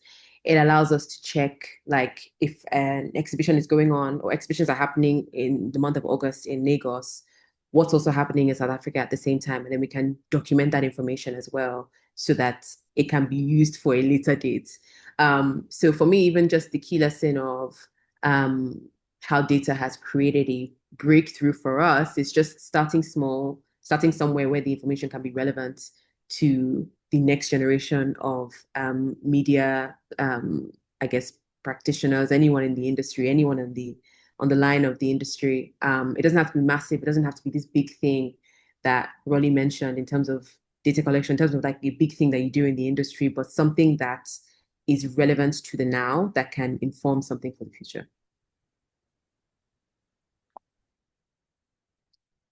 Honestly,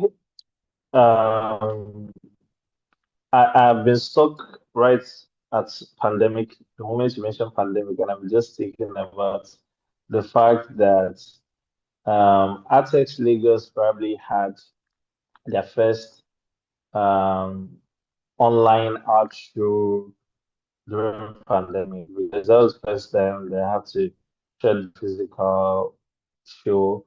But that exact year, I remember that it allowed a lot of the artists they were showing. It's not that, oh, bring the world to Nigeria or West Africa this time around, but like we're exporting our talents.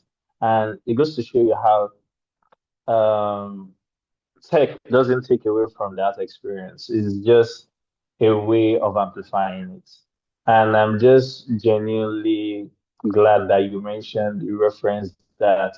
And I remember that when I was checking up on this, I remember that Google Art and Culture, as far back as I think 2011, they had an incident where they had a VR experience where they collaborated with a museum to document their entire collections, and they did it with Tate Museum and many others, and that you can digitally just scan through the museum.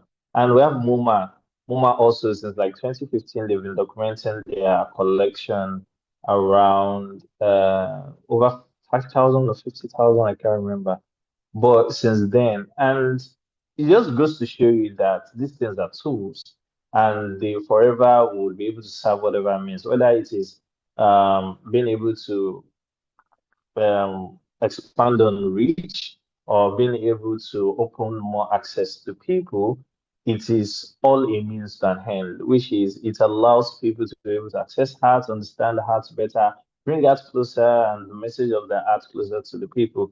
And for me, being able to just see this tech integration across platform, like as a moralist myself now, today, majority of us used to use projection, but in recent time, with the advance in Meta glasses and the VRS sets of Apple and amongst many other ones, we can literally project with just a VRS set, and it's easier for us to work on scale without having to rent or needing lights to be able to go to work. And Osasemi even recently used it on the project I just did outside the country. And why is all of this worthy of mention? They are helping us bridge the gap in the industry, a gap that allows us to do work faster, to allow access to people, or to be able to expand on our reach based on the work that we do.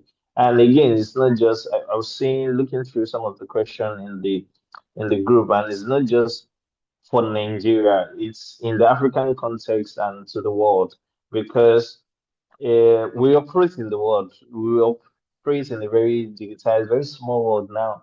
But at the end of the day, I genuinely believe that as long as we recognize that this tech integration, they are a means to an end, they are a way of amplifying the conversation we're having, the culture we are trying to reinstate, or the values we are trying to restate.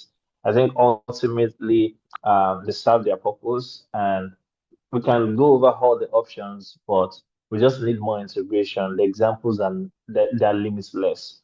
Yeah, so that's what I have to say on that.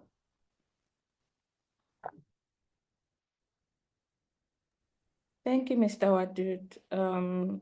Sunshine has touched extensively on on such gaps, but I'll always come back to Artsy. I think Artsy is like the biggest, I think is the biggest art platform that hosts galleries. And they are also very, I mean, you would think with the number of galleries they allow all and some that come on board, there's still a lot of screening that gets done before coming on board.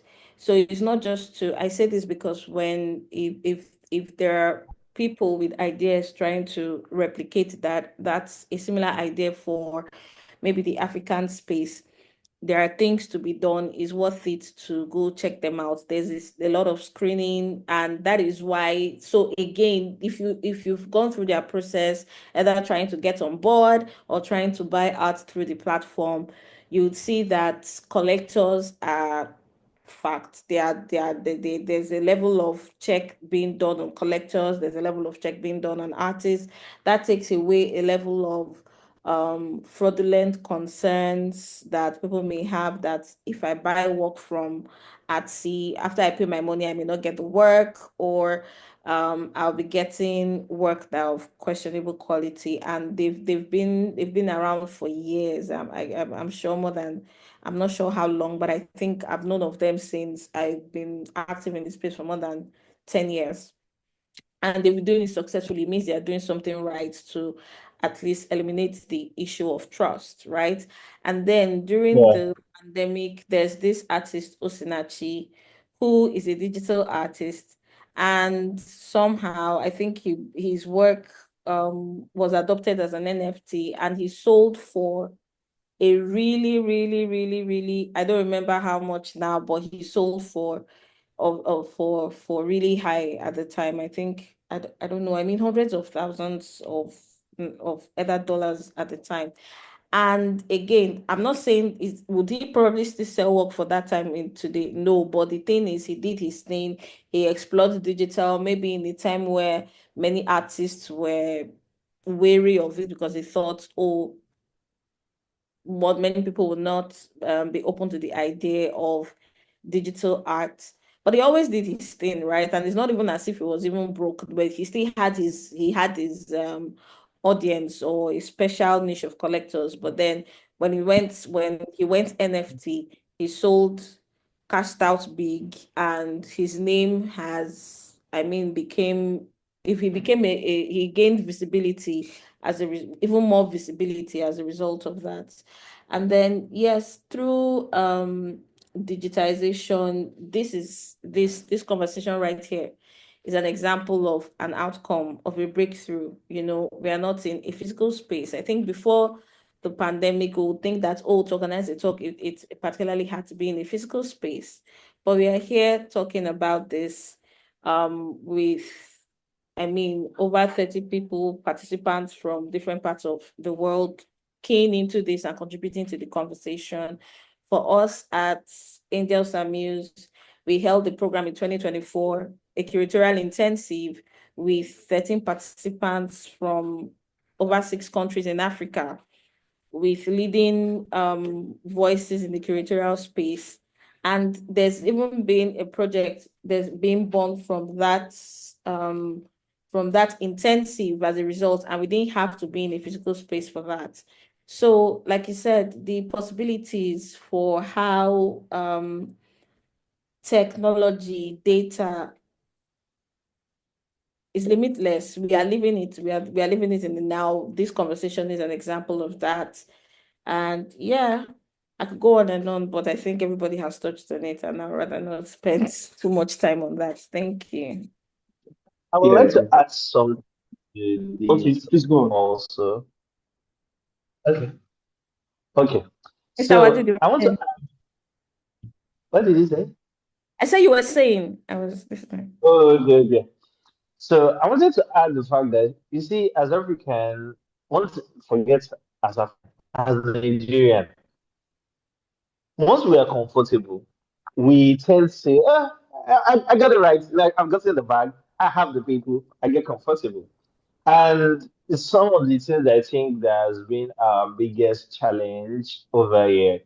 Because, take for instance, going back to 2020 when Alex Lagos had the online sales auction exhibition, there was nothing stopping beyond when we can now go back to physical experience, still having a version or integrated version of that same experience that was digitalized during the pandemic every single year that followed, in such a way that it evolved into either like a two-phase experience, in such a way that more digital artists can play in, can participate in, and more digital art oriented tools can be explored or mediums can be explored beyond just because we needed to do it online.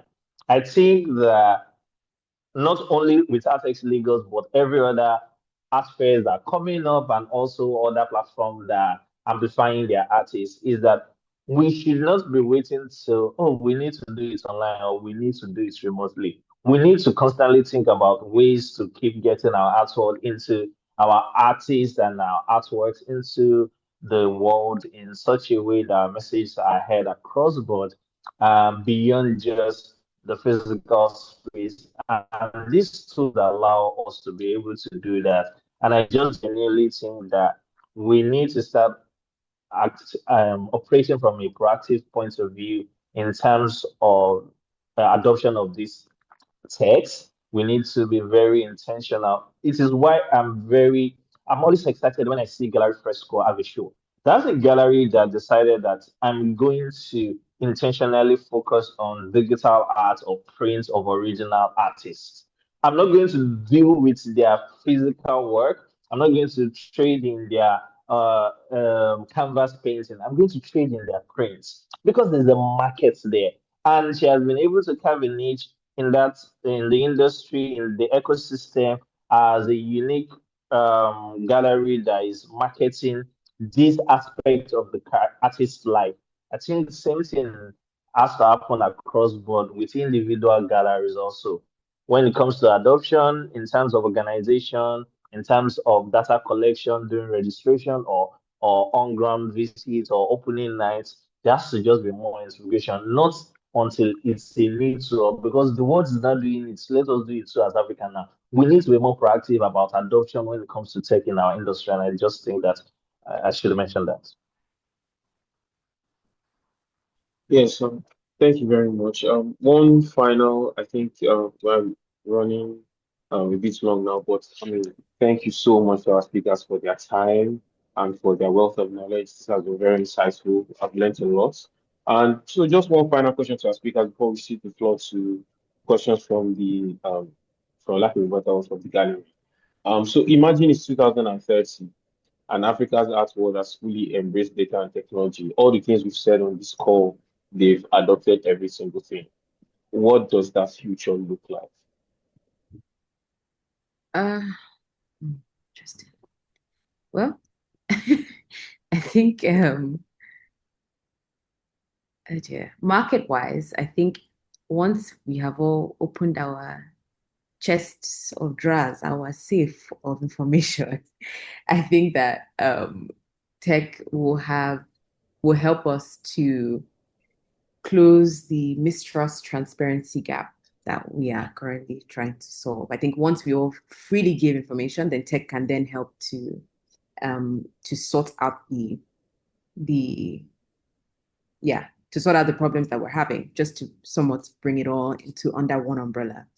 I think I envision a future where data infrastructure is present. I think I would love for there to be one space that we can all go to get information about all the artists. And in this case, I'm talking about Nigeria. From a Nigerian perspective, I want to see information and history of Benin Woman's works. I want to see information history. I know when you go to Professor Bruce's studio, if he wants to talk about a piece that he sold 20, 30 odd years ago, he can open a diary where he wrote the piece that he sold to, who he sold to, and all the information that you probably did not know he had. And it's all written down in packs and packs of books that he's kept for years. And I'm hoping someday somebody can digitize that record. But it also speaks to what Roli is talking about, as us all having responsibility of our own practice, even as curators, as historians, whatever. But yeah, I would love for there to be a decentralized platform that has all this information. And I want that everyone globally, but just I want there to be a global space for all of us to have that information readily available to us. I think that some institutions are doing that right now. Angels and Muses has their own database or their own way of collecting that information. MOA, the Museum of West African Art, is doing that in Benin. They are currently going through, or they probably almost finished their archaeology stints, where they're bringing out all the information, all the all the artifacts that were found that can give notice to a history that we just cannot even reconcile with, and then finding ways to talk to people that have lived in Benin or in the local area to verify where those things came from.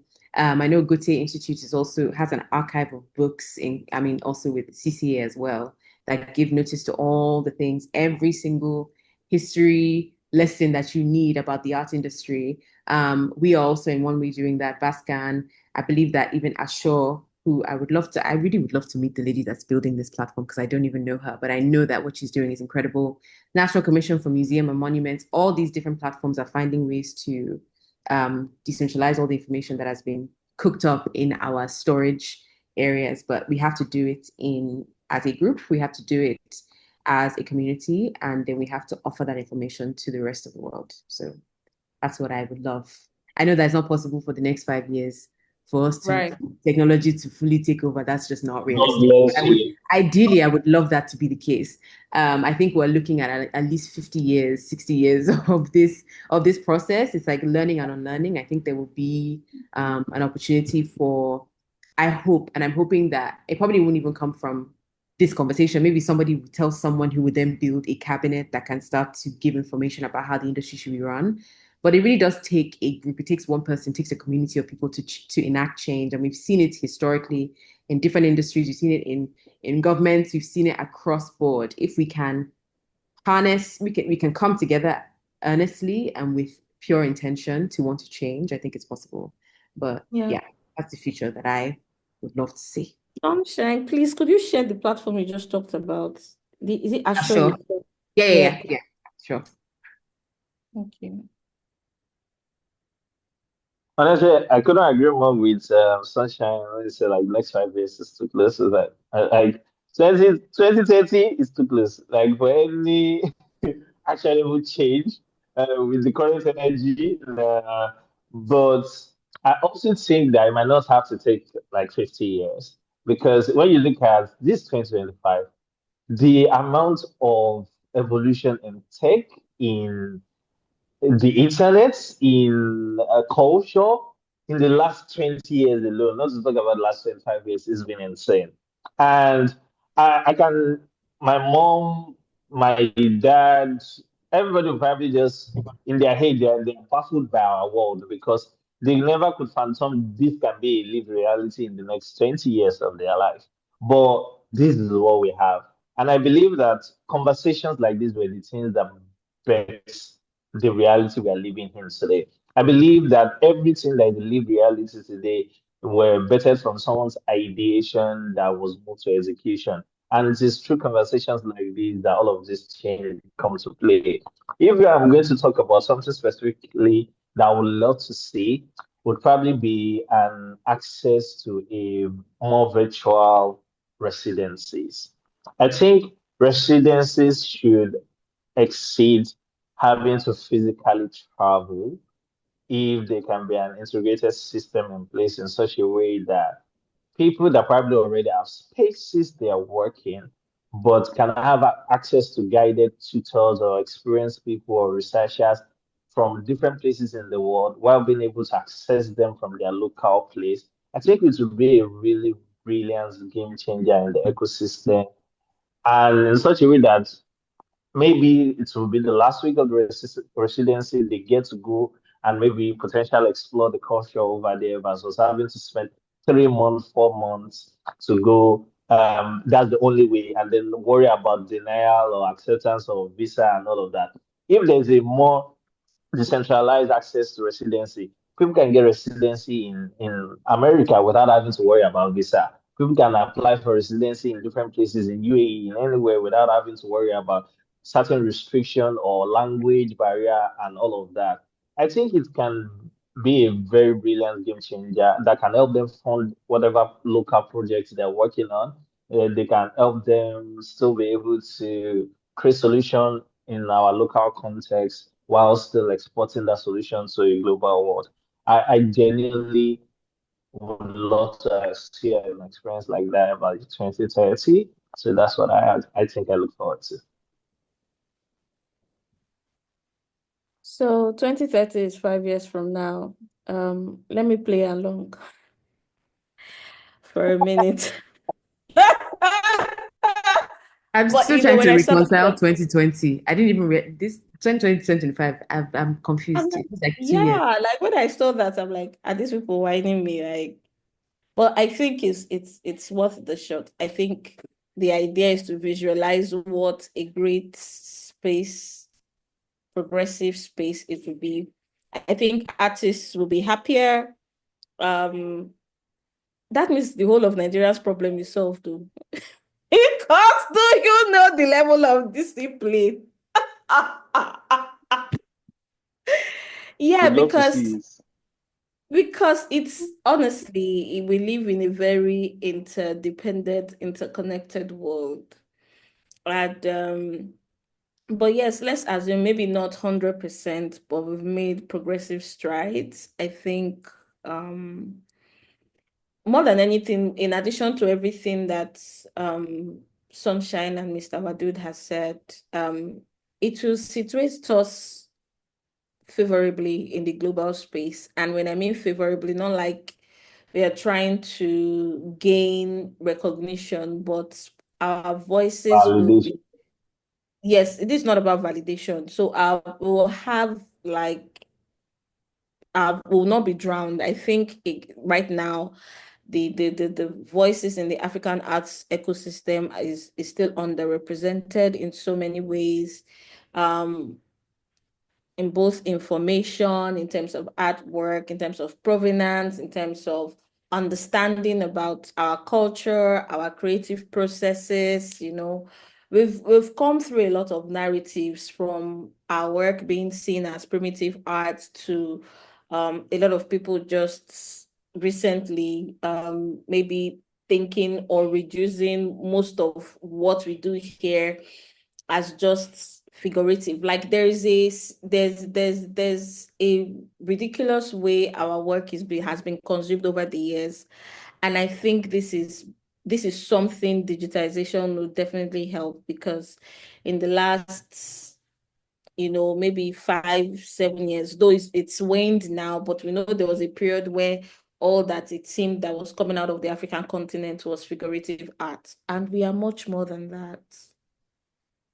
We are much more than that. And all of a sudden, the Western collectors are on the continent to look for who is creating figurative art that either looks like Amakobo for, and even in the figurative art that we seem to be coming out of the continent, they all looked a certain way, which again is narrowing down on the extensive expressions that exist in the contemporary African art space. So I think what I'm excited more about this, like about the possibility of all of this coming together, is the fact that we will be well situated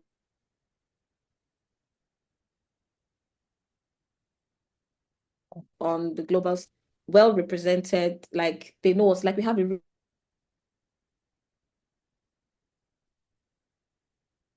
work like from, can you hear me? Yes, we can hear you.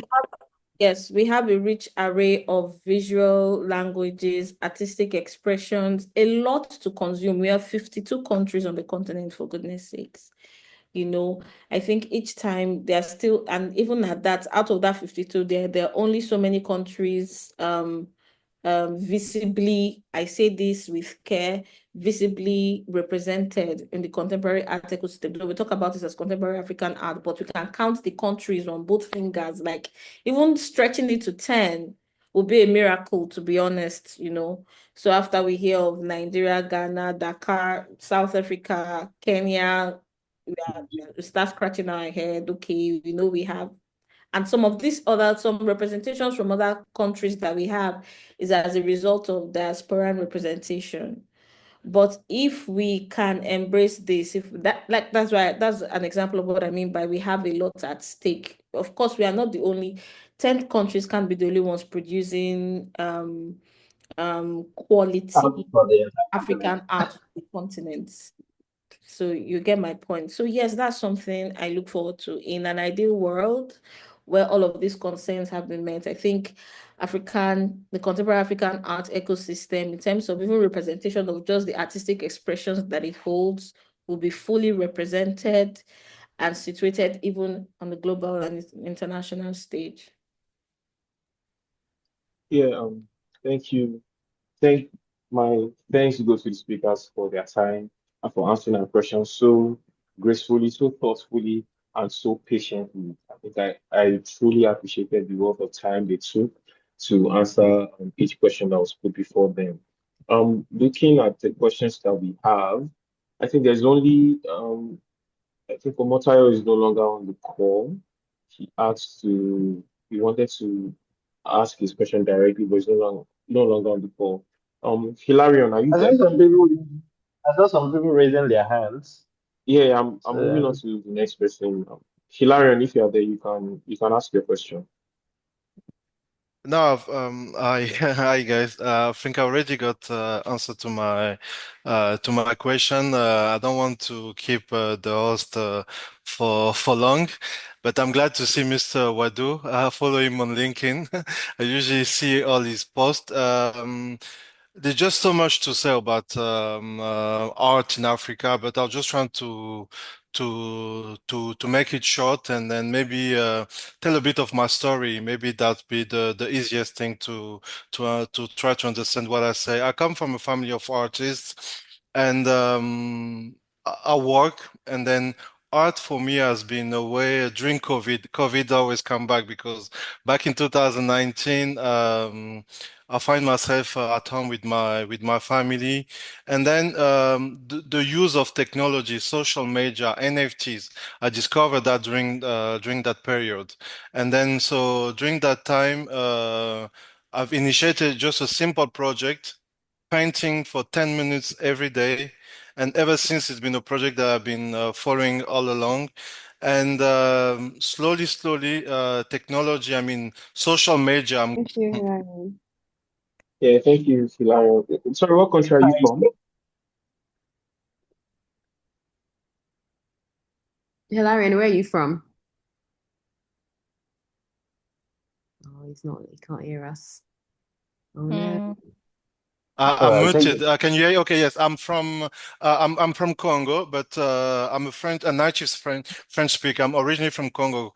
There's two Congo Brazzaville, but with my work, I work between Italy and currently I'm based in Abidjan, Ivory Coast. Oh. There's something he said which is like we need to create community around people that know how to use social media, but address social media to the artists. Like it's probably the one driving force of why I show up to create and any other artist. Is that I'm talking to my peers or even people that are younger than me, and I realize that there's a disconnect between what they're saying and what they want to do, and what the industry commands, what the industry needs them to. But because they don't understand either the language or the way to break it down, you go to Yes. exhibition, you see all these big languages on the wall, and I'm just like, half of these people don't even understand this thing, but they want to create, they want to know, but they need to know. Like Roli was also referencing, like you might be, you might not know how to read. I mean, use a laptop, but you know how to drive. You will find a way. Like as Africans, we'll always find a way. But that's to show you that the will is there. But one of the things that can really genuinely help is how we dilute the processes as much as possible for the artists and also for the people that also want to help them, which is the ecosystem itself. Because again, we're talking about money here. Whatever change is gonna be, it's going to cost money. Yeah, but I hear you. I don't know that I like to dwell on the challenges of money. I like to think maybe because I'm not naive, you are right. So that is not to say that I do not agree with you. But I think in spite of, regardless, there can be ways, around money challenges. Yes, you may not be able to do it as grand and as magnificent as initially envisioned, but it's a step because something that I've come to learn and understand. I mean, once you have something to show, more the set of more comes, there are more opportunities for for what you have shown to grow even bigger, right? And for instance, again, that is why community is important. With community, you can achieve so much. So with community, you meet people, you build a network. Is one of the reasons why we do what we do at Angels and Muse. We say we create a network of alumni, connect themselves to one another. You may have something that I have, I may have something that you have. More than money, that is important because you may have money and you may not even know who to go meet, right? Hmm. Um, Again, there's the need in terms of documentation. I still talk about responsibility, individual responsibility, the consciousness of your responsibility if regarding a particular role. So if you're a curator, what does that mean to you beyond um putting together works in a room, beyond an exhibition that is on view? What does that mean to you? Do you visit artists? Are there artists that are of interest to you, or are there artists that have come to approach you? Because yes, I talk about artists documenting their own work, but they can't do everything themselves. They may be able to journal in their own little way, but if they're working hand in hand with a curator can help them, okay, um, articulate what it is they're trying to convey with their work, right? And for me Really, personally, really, really, can I please come in because I want you to be able to yeah, complete your process on this end? Is okay.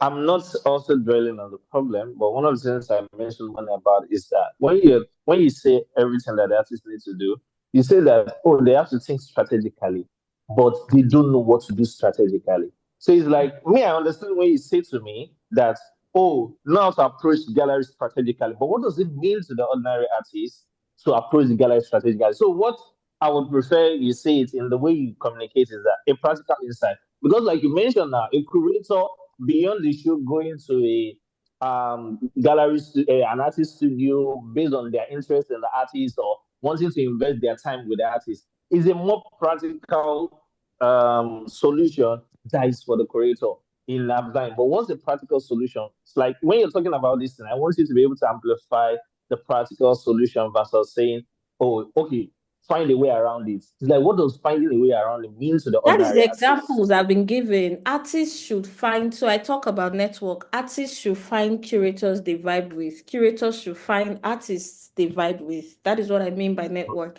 Yes, I understand the need to break down language. It's just that we don't have all the time to break down Yeah, everything. But yes, so again, like I try to say, even when I do art criticism, I try to shy away or stay away from a lot of art lingos because it doesn't help.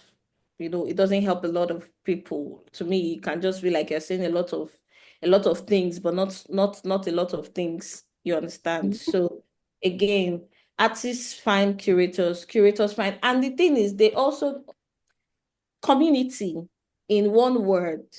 We can't be lazy about communities. If we can't create them, there are existing communities, find them. I can't, it's community has been instrumental to my career growth. I would say that beginning from a literary writer, I tapped into community. Some of my closest friends have become writers that I've known since 10 years ago. And so many of them are published authors, some are renowned artists, and other people. We all started together. I don't know if you get what I mean. I wasn't looking for an artist that's not to say there's anything wrong with it, but I wasn't looking for an artist who was way ahead of me. There's a what's it called, horizontal peer networking. learning. Yes, horizontal networking, a peer networking. If somebody hears stuff, because that's how you build trust. And from that kind of trust, you may not trust everybody there, but there has to be a few people that you trust in the space. Is how people grow, is how artists can grow. But it's a different this is a different conversation away from technology and data. I say that in response to Hilarion's point, but the simple answer is community, whatever that looks like to you. It could be one, it could be two, it could be five people. And when there are platforms created like this, whether with WAMA or with Angels and Muse programs, go there and find somebody that speaks your language, and you just don't know what is possible. Okay. Olabumi, I have a question that I would like to ask you. Do you think that, like with the work Vascan does, do you guys have a system in place to help people integrate? For instance, for the work Sorry, that I didn't hear. To help people Lagos, integrate, you cut out for a bit there. I said how to help people or creators integrate community for all these solutions? Because, for instance, with Lagos Gallery Weekends, she has a system in place that she'll be able to call out for volunteers, leveraging our platform and amplify volunteers for mobility, just for logistics alone. And that allows an easy flow. But of course, there's a value that she has to give to these volunteers to be able to communicate that. What do you think? Do you guys have any system in place, or do you guys think about it in terms of community integration, in terms of helping people who are maybe key players or stakeholders in that industry, helping them create systems to access artists or people that want to participate for knowledge-based integration like that? Okay, thank you very much for giving me an opportunity to speak about our product. But I'll answer it in two, I'll answer it in two parts. So one thing that Vascan has introduced actually in the last few weeks is the ability for art businesses to be able to collaborate. So we call it the art fair feature, for lack of a better term. So if, let's say for instance, we've been using ArtX now. So if ArtX wants to have their events on Vascan, if they want to have a digital leg of that, they will be able to create the events and invite collaborators. So the collaborators will be able to display under them, and then people can see that okay, this is the parent company that is in charge, and these are the people that are under it. And whenever they are uploading information about the artwork, they have to put the artist, the details about the artwork, the description, and all the information necessary for any user that's coming to you to be able to consume that information. So that is at least something that we are actively thinking about, because we've talked a lot about community and collaboration on this call, and it would be very wrong if we are not taking those steps to make that happen. So that is something that we're actively thinking about. And then the second part of that question, something that we are going to roll out before the end of the year. I hope Emmanuel doesn't kill me for saying this. It is called Vascan for Creatives. So it is a platform that will enable creatives themselves to be able to have accounts, exhibit their portfolio, and they will be able to get in contact with other creatives, get in contact with art businesses to be able to receive payments, send out invoices, and then just solutions for the end user, for the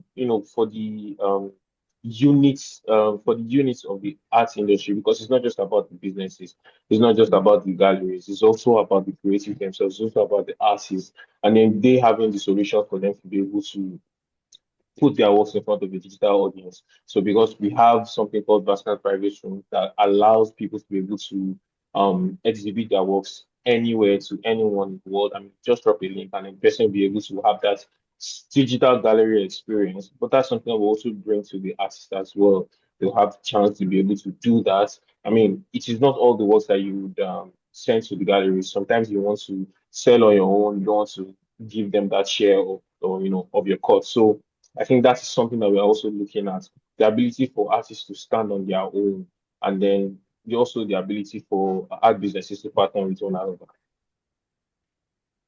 All right, brilliant. Yeah, thank you. Thank you very much. So this has been 2 hours of amazing conversation. I think I will just ask our speakers one more thing. If you would leave the people listening with a sentence or two about what we've shared so far, what would it be? Just one or two sentences, and then we'll call it a day.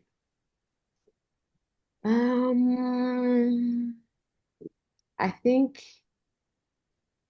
with respect to responsibility and taking ownership or doing something that benefits the industry, I think it starts small, but starts from somewhere. Just start something. Something that may essentially solve your personal issue, or something that you think is needed. Just start, because somebody somewhere will also be in need of that innovation or that thing, that whether it's community, whether it's a platform, whether it's, I think it's important to all be part of this growing ecosystem. So yeah, start small. Start small, but start somewhere. Yeah. Thank you. Mr. Waduud. I think of everything I've said so far, what's two ways I would like to sort of summarize it is that when it comes to tech, don't wait until you need it before you engage it.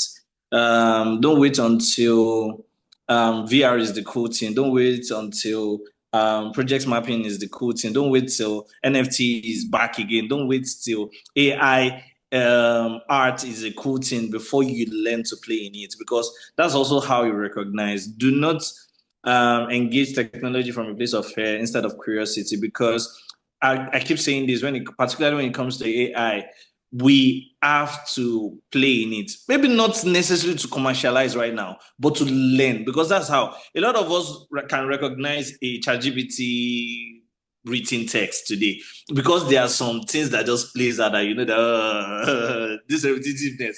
But if you were not also using it, interacting with it, learning its language system, you would not be able to recognize and protect yourself against somebody who's trying to deceive you or manipulate you. You see that this one just went and copy and paste ChatGPT from like shift jaw. But that's one thing. But if you're playing from a place of curiosity, you can defend yourself, you can also do right, you can put it to your advantage. Secondly, is also don't wait till you need it. Don't wait till the gallery that you're going to apply for needs you to write everything down. Don't wait till you need one show because you want to travel out, you want to apply for global talent before you start building relationship with galleries. Don't wait till you have to need anything before you start building relationship with stakeholders in the industry, community, or peers. You have to show up. That's what I have to say. Yeah, I'm thinking. I think Roli is no longer on the call. She had to dash to go do something. But Yes, I think this brings an end to the African Art and Tech Dialogue, the 10th edition of the A Blank Canvas webinar. Special thanks to our speakers, Sunshine Alaibe, Mr. Waduud, Roli Ushemaye, and also very, very special thanks to ArtReport Africa for partnering with us to make this happen. Thank you all to the people that listen. The video will be up on our YouTube channel on Sunday, so you can, it will be irresponsible of us for this conversation to just end here without some digital record of it. That would be basically ignoring all the things that we've said already. So watch out for that, and just thank you once again to all the people that took part in making this happen. Thank you so much. Goodbye, Thank guys. you so much, guys. It's been a good time chatting with you. Hope to do many more. Thank you. Many more, please. Thank you very much.